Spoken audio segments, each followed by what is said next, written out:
नमो नमः। आज हम महर्षि मनु के द्वारा विरचित मनुस्मृति के द्वितीय अध्याय का 30वां श्लोक पढ़ेंगे। प्रस्तुत श्लोक में महर्षि मनु नामकरण संस्कार के संदर्भ में बता रहे हैं कि नामकरण संस्कार को शिशु का कब संपादित करना चाहिए, उसकी क्या रूपरेखा है, किस समय संपादित करना चाहिए, इस तथ्य को उल्लेखित किया है। मैं श्लोक का वाचन करता हूँ, फिर हम इसके अर्थ को समझेंगे। नामधेयं दशम्यां तु द्वादश्यां वार्षिकार्येत पुण्यतिथौ मुहूर्ते वा नक्षत्रे वा गुणान्विते। नामधेयं दशम्यां तु द्वादश्यां वार्षिकार्येत पुण्यतिथौ मुहूर्ते वा नक्षत्रे वा गुणान्विते। प्रस्तुत श्लोक में महर्षि मनु नामकरण संस्कार के संदर्भ में बता रहे हैं कि नामकरण संस्कार कब संपादित किया जाए। श्लोक का अन्वय इस तरह से होगा कि अस्य नामधेयं तु दशम्यां द्वादश्यां वा पुण्यतिथो मुहूर्ते वा गुणान्विते नक्षत्रे वा कार्येत, यानी कार्येत का अर्थ संपादित करना चाहिए। कब संपादित करना चाहिए नामकरण संस्कार? कि अस्य नामधेयं तु, यानी जो बालक है उसका जो नामकरण संस्कार है, अस्य नामधेयम, ये नामधेयम नामकरण संस्कार के संदर्भ में है कि शिशु का जो नामकरण संस्कार है वह या तो दशम्याम यानी 10वीं तिथि को यानी 10वीं को, या द्वादश्याम यानी द्वादश का अर्थ होता है 12 है ना, 12 यानी द्वादशी तिथि को यानी 12 में, अथवा द्वादश तिथि को, अथवा पुण्यतिथि अथवा किसी पुण्यतिथि को, या मुहूर्तेवा यानी कोई मुहूर्त निकाल कर, अथवा गुणान्वितो या किसी गुणवान नक्षत्र यानी गुणवान नक्षत्र में ही हमें उसको संपादित करना चाहिए। महर्षि का कहने का तात्पर्य है कि अस्य नामधेयम यानी जो बालक है, शिशु है, उसका जो नामकरण संस्कार है या तो वह दशम्याम यानी या तो 10वीं तिथि को, द्वादश यानी द्वादशवी तिथि को, या पुण्यतिथि यानी किसी पुण्यतिथि में, मुहूर्तेवा यानी किसी शुभ मुहूर्त में, तथा गुणान्वित यानी किसी गुणवान नक्षत्र में ही वह कार्य यानी उस नामकरण संस्कार को हमें संपादित करना चाहिए। इसलिए महर्षि मनु ने श्लोक में बताया है कि नामधेयं दशम्यां तु द्वादश्यां वार्षिकार्येत पुण्यतिथौ मुहूर्ते वा नक्षत्रे वा गुणान्विते। यानी महर्षि मनु के कहने का तात्पर्य है कि नवजात जो शिशु है, बालक है, उसके नामकरण संस्कार के विषय में हमें यह ध्यान रखना है कि उसका जो नामकरण संस्कार है या तो वह जन्म से 10वीं या द्वादश तिथि को संपन्न करना चाहिए, अथवा ज्योतिष्य शास्त्र की दृष्टि से हमें किसी भी पवित्र तिथि में अथवा किसी मुहूर्त में संपन्न करना चाहिए, अथवा श्रेष्ठ गुणवान नक्षत्र में यह संस्कार संपादित करना चाहिए। पवित्र तिथि, शुभ मुहूर्त तथा गुणवान जो नक्षत्र में अगर हम उसके नाम का संस्कार करते हैं ना, तो उस पर बालक का बहुत अच्छा प्रभाव पड़ता है। वो बालक बड़ा ही भाग्यशाली रहता है और जीवन में आने वाली बहुत सारी विपदाएं का निराकरण हो जाता है। इस तरह से महर्षि मनु ने उक्त श्लोक में नामकरण संस्कार के संदर्भ में हमें बताने का प्रयास किया है।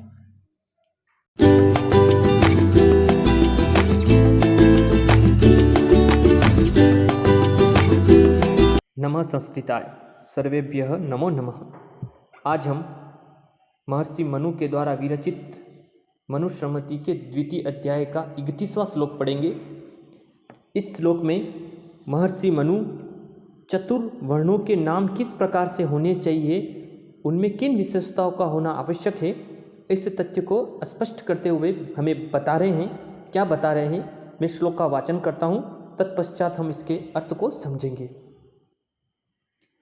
मंगलयं ब्राह्मणस्य स्यात् क्षत्रियस्य बलान्वितं वैश्यस्य धन संयुक्तं शूद्रस्य तु जगुपस्थितं। क्या कह रहे महर्षि मनु? ध्यान से सुनिए। मंगलयं ब्राह्मणस्य स्यात् क्षत्रियस्य बलान्वितं वैश्यस्य धन संयुक्तं शूद्रस्य तु जगुपस्थितं।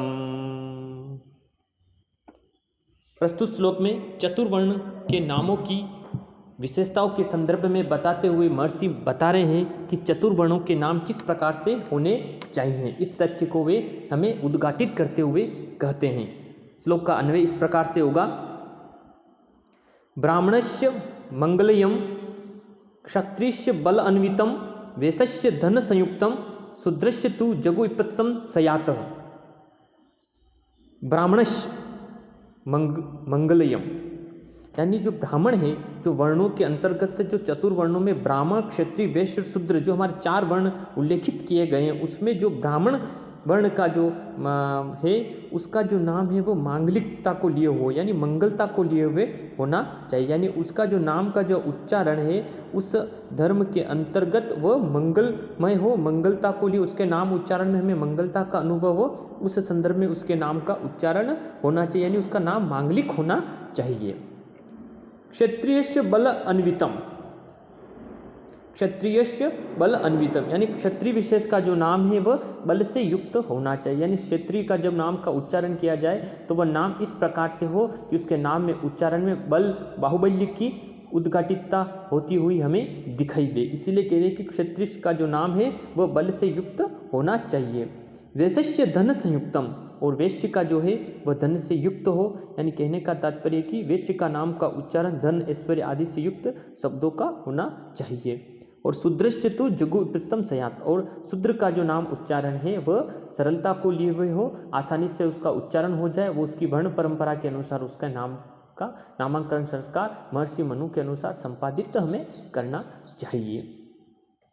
यानी महर्षि मनु कहने का तात्पर्य क्या है, 4 वर्णों के उच्चारण में बता रहे हैं कि ब्राह्मणस्य मंगलयम, यानी ब्राह्मण का जो नाम है वह मंगलता को लिए हुए, मांगलिकता को लिए हुए होना चाहिए। क्षत्रिय बल अन्वितम, क्षत्रिय का जो नाम विशेष है वह बल से युक्त होना चाहिए। वैश्य धन संयुक्तम, वैश्य का जो नाम है वह धन से युक्त हो, तथा शूद्रस्य तु जगु विपत्सम सैव, और शूद्र का जो नाम है वह जगुप्सा को लिए हुए होना चाहिए। यानी महर्षि मनु के कहने का तात्पर्य यह है कि हमारा जो समाज है वह 4 वर्णों में विभक्त है, ब्राह्मण, क्षत्रिय, वैश्य तथा शूद्र।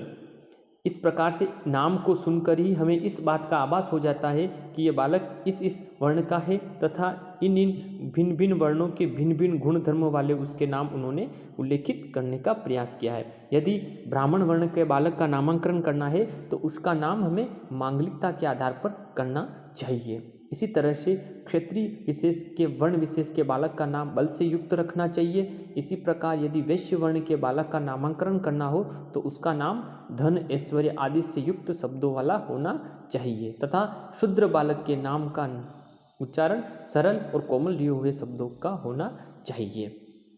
इस तरह से महर्षि मनु ने मनु का जो नामांकन संस्कार के द्वारा वर्णों की भिन्न भिन्न प्रतीति कराना ही उनका मुख्य प्रयोजन दृष्टिगत होता है। एक बार पुनः श्लोक का वाचन करता हूँ, ध्यान से सुनिए।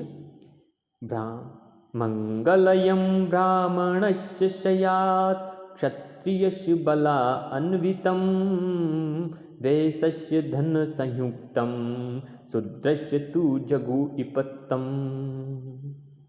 यानी ब्राह्मणस्य मंगलयम, यानी ब्राह्मण बालक का जो नाम है वह मांगलिक होना चाहिए। क्षत्रिय बल अन्वितम, क्षत्रिय का जो नाम है वह बल से युक्त हो। वैश्य धन संयुक्तम, वैश्य का जो नाम है वह धन से युक्त, तथा शूद्रस्य तु जगु विपत्सम सया, तथा शूद्र का जो नाम है वह सरलता और कोमलता को लिए हुए होना चाहिए।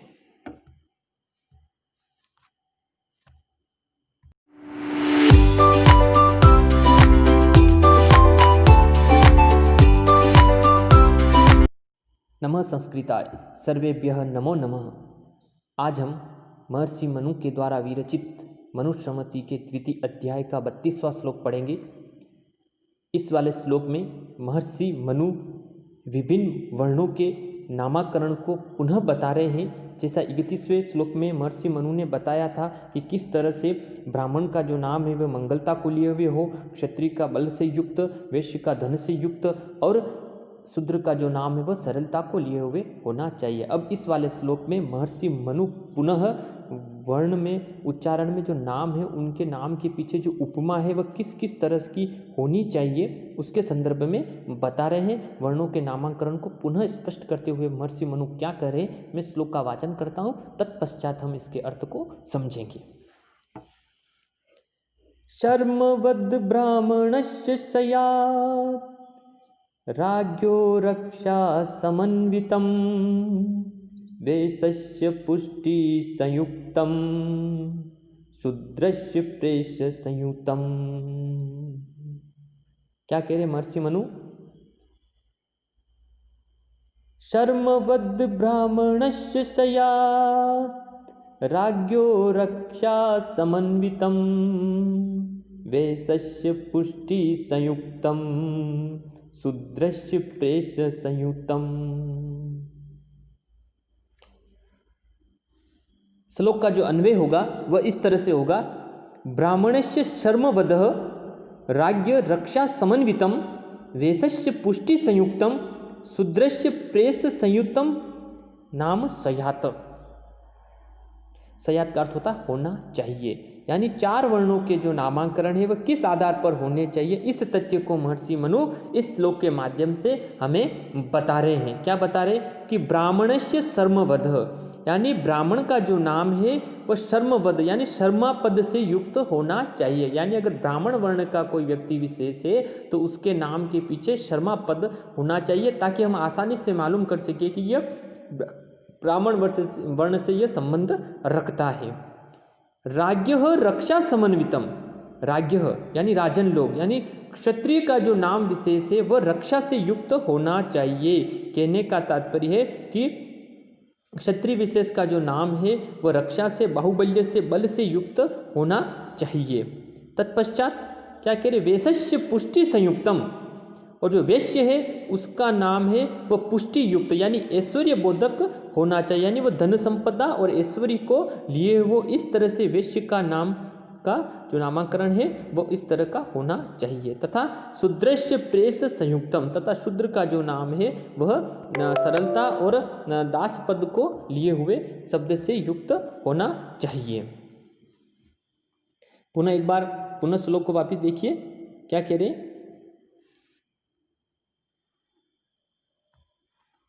कि ब्राह्मणस्य शर्मवदः, यानी ब्राह्मण का जो नाम है वह शर्मा पद से युक्त होना चाहिए। राज्ञः रक्षा समन्वितम, यानी क्षत्रिय विशेष का जो नाम है वह रक्षा पद से युक्त होना चाहिए। वेशस्य पुष्टि संयुक्तम, और वैश्य का नाम है वह पुष्टि पद से युक्त हो। तथा शूद्रस्य प्रेष संयुक्तम नाम शयात, और शूद्र का जो नाम है वह दासता यानी दास शब्द के सूचक यानी सरलता और कोमलता को लिए हो इस शब्द से युक्त होना चाहिए। प्रस्तुत पद्य में महर्षि मनु चतुर्वर्णों के जो नामांकरण को है वह पुनः स्पष्ट करते हुए हमें बता रहे हैं कि ब्राह्मण का जो नाम विशेष है ब्राह्मणस्य शर्मवदः, यानी ब्राह्मण का नाम मांगलिकता यानी शर्मा पद से युक्त होना चाहिए। जैसे कोई भी नाम विशेष शर्मा है तो उसका नाम उच्चारण होगा, उसके पीछे शर्मा पद अवश्य हो तो वह ब्राह्मण है, इस तरह का हमें आसानी से उसका मालूम कर सके, इसलिए इसका नाम के पीछे शर्मा पद होना चाहिए। फिर कह रहे राज्ञ रक्षा समन्वितम, यानी क्षत्रिय विशेष का जो नाम है वह रक्षा पद से यानी बल से युक्त हो, इस तरह का बोधक हो, इस तरह का जो शब्द विशेष है उसके नाम के पीछे बल शब्द का प्रयोग हो पद का, ऐसा उसका नाम विशेष होना चाहिए। और फिर कह रहे वैशस्य पुष्टि संयुक्तम, और वैश्य का जो नाम है वह धन युक्त हो, पुष्टिवर्धक हो, ऐश्वर्य से युक्त हो, इस तरह से उसके नाम का जो पद है अंत में वह इस तरह का होना चाहिए। अंत में बता रहे शूद्रस्य प्रेष संयुक्तम नाम सयात, और शूद्र का जो नाम है वह क्या हो, दास शब्द को सूचक करने वाला हो, सरलता को लिए हो, इस तरह से उसका नाम का उच्चारण होना चाहिए। इस तरह से महर्षि मनु के अनुसार वर्ण के अनुसार ही हमें हमारे नामांकन संस्कारों का वर्णन महर्षि मनु ने बताया, और इसी तरह से नामांकन संस्कार संपादित करने चाहिए। पुनः एक बार श्लोक का वाचन करते, एक बार पुनः अर्थ को फिर देखेंगे। शर्मवद् ब्राह्मणस्य स्यात् राज्ञो रक्षा समन्वितम वेशस्य पुष्टि संयुक्तम शूद्रस्य प्रेष संयुक्तम, यानी ब्राह्मणस्य शर्मवद, यानी ब्राह्मण विशेष का जो नाम है उसका जो वर्ण है, ब्राह्मण का जो वर्ण विशेष का जो नाम है वह शर्मा पद से युक्त हो। राज्ञ रक्षा समन्वितम, क्षत्रिय विशेष का जो नाम है वह रक्षा पद से युक्त हो, बल से युक्त हो। वैशस्य पुष्टि संयुक्त, और वैश्य वर्ण का जो नाम उच्चारण है वह पुष्टि वर्धक यानी धन संपदा से युक्त हो। तथा शूद्रस्य प्रेष संयुक्तम, और शूद्र का जो नाम है वह दास सूचक शब्द से युक्त होना चाहिए। इस तरह से महर्षि मनु हमें विभिन्न वर्णों के नामांकरण के संदर्भ में हमें इस श्लोक में बताते हैं।